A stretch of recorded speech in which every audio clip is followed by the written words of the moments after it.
That's not party rhetoric, right? Hudson, Sweet Tom High School, right? So, I often wonder, like, is it better? Like, if you're a year, would you want a public school? Like, say my son, they never, though, but like, if he would come here to go to a public school, but I don't think they can. Again, I've mentioned this on my channel, or my reels here, right? Channel, that I just think in countries it's just hard to go to the public schools because they want your money, and then it's public education, so it's more, especially like these schools, like they're named after the president, right?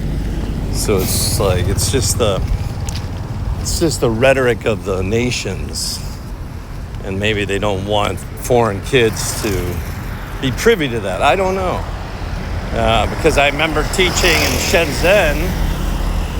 But my son goes to a public school in China, but that's because his mom is Chinese. Because I don't think I've ever seen at my public school teaching in China, I don't think I ever saw a full non-Chinese student, right? I think I saw I taught a very cute girl, half Israeli and half Chinese. So, and she was, it was in Shenzhen when I was teaching, but Tyler was... Right, he was very young at that time at the private kindergarten.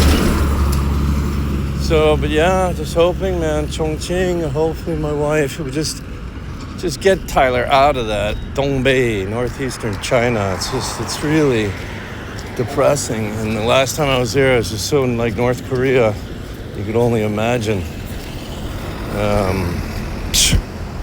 So hopefully gets him out of there. What can you do? What can I do? Except literally get an extraction team and a retired SEAL team to extract him.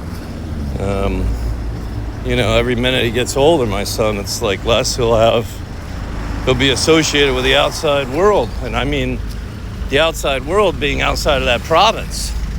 That's how narrow-minded it is and myopic. So... Anyway, we all have problems.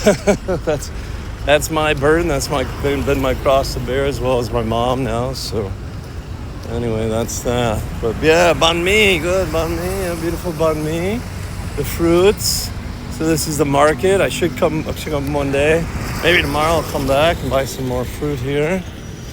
I'm sure it's a lot cheaper than macro, but it's like, you're in one place, you might as well get it all at once, I guess. But yeah, and then you got the dentist here. I need to hit up the dentist. This one big cavity. Again, this is my therapy for talking to my camera. Right, but interesting. I wonder if this guy's good. Like, I'm sure they're all good. So, that will be the last thing I probably get before I leave. But you want to get it like a week before you leave in case there's something with an issue with it, to where you can go back to the same doctor and kind of complain about it, right, I guess. I mean, China's got good dentistry. It's just, again, the language barrier. I don't know, right? It's, as much as I've learned Chinese, it's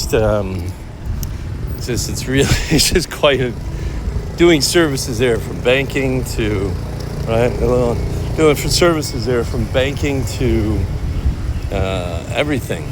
It's just so difficult and different. It's so, and we'll see, like, again, how many foreigners are there. That's what I'm gonna do. I'm gonna have to say, can I speak to a foreign teacher at this school? Because I very well might be the only one. So, right, again, I don't, is that good or bad? You have to wait and see, right? I got to remind myself to do that before I accept. Can I speak with one of the foreign teachers? And if they get back, and they'll make some excuse. Sometimes they make excuses like, "Oh, it's privacy," and then you get there and why not just say that you're going to be the only one? Good luck, And then they always take, the recruiters take the school side because that's who pays them. But yet they get you in these, sometimes these awful placements. It's really been like, 50-50. We had some good programs, but then I've had to leave and take care of my mom, and then some god-awful ones. And then you're damned if you do, damned if you don't. If you're a good teacher, right? If you're a good teacher, then they bait and switch, or they just give you more classes for the same pay, right? And if you're a bad teacher, they just F you off, and you got to leave the country. You just can't be like here and then find another job. So it's, oh man, I'm gonna cry when I leave here. Yeah. So just still, like, what are some other issues about it? The bait and switch. Oh yeah, so I was speaking to one of the Japanese students online. They're like, oh, the Chinese have always been good in business. Is that good business? Right? I don't, how is that good business? And how is that good karma to do that? To bait and switch, mislead, treat foreigners and treat employees horribly. That's not good business. That's just being a dick, So, anyway, all right, people. Yeah, wish me luck, man. I'll keep everyone posted on my journey, my visa journey, and everything else. Getting back, I got a new passport, everything else. So, all right, adios, everybody.